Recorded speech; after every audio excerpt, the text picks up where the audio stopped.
Hello everyone, welcome back to the workshop. So today we're going to talk about how much should you be spending on shop equipment. Now, there can be a lot of jokes that come out of this.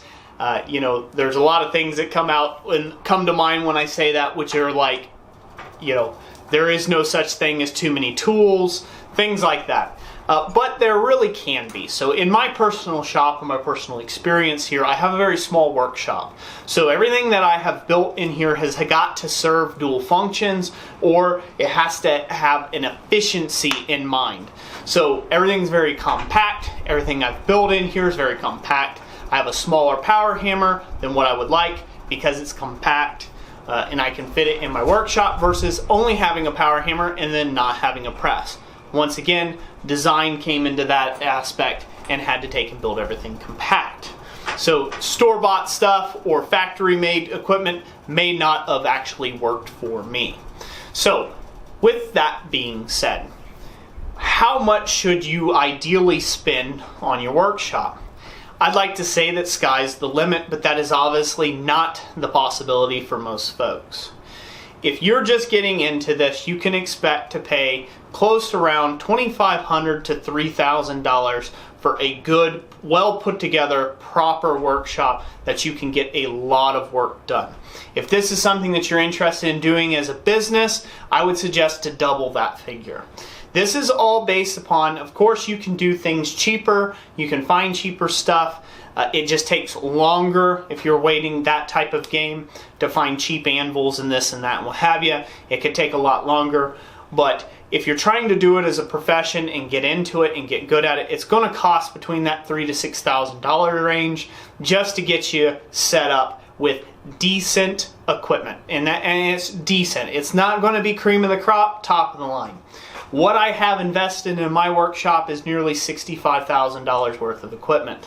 And that's an estimate not based upon how much I've spent on that equipment, but how much it would cost me to have to buy everything new from scratch and start all over. Okay? And that's not building anything, that's not taking shortcuts or cheap routes or anything like that.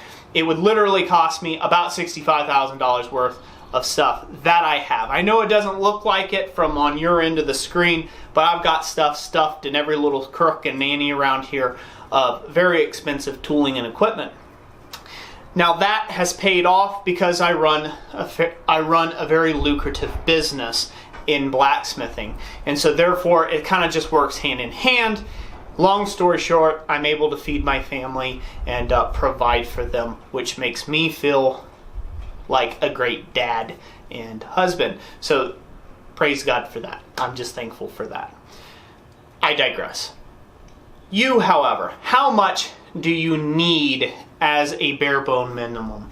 You can start blacksmithing today with what you have in your wallet, most likely, unless there's nothing but butterflies and dust, okay? And even then, you could probably scrounge up tools for free. You can build ground forges, you can burn just wood sticks and things like that and heat and pound metal on a scrap chunk of steel that you found or a sledgehammer head. It's really based upon where you're at your need.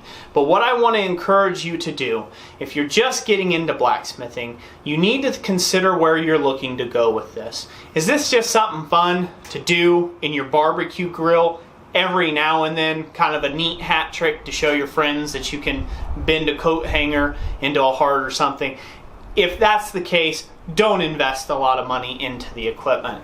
If you're hoping to take and get into this as a very serious hobby, do like you would do with any hobby. If your hobby was fly fishing, you wouldn't think 5 seconds about spending $250 on this deluxe fly fishing pole and all your outfit and gear, and chances are a lot more than that on all your gears just so you can go catch fish and fly fish, okay? So it is a hobby and it's worth spending your money on. Also, if you're doing anything as a hobby or a profession, it costs money. Just get over that fact. It's going to cost you money. It's going to cost you something.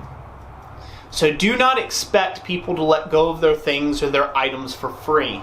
That's the wrong approach to take an approach to somebody. You need to find the people that value value their equipment less than you value it, or they value it less than what you have interest in it, and then you can pick up the equipment a little cheaper. If they value their equipment, don't put them down because they value their equipment. That's not a way of getting in there, and you're not going to make any friends that way. Go to your local blacksmithing clubs, your local organizations, get involved, find out who's out there.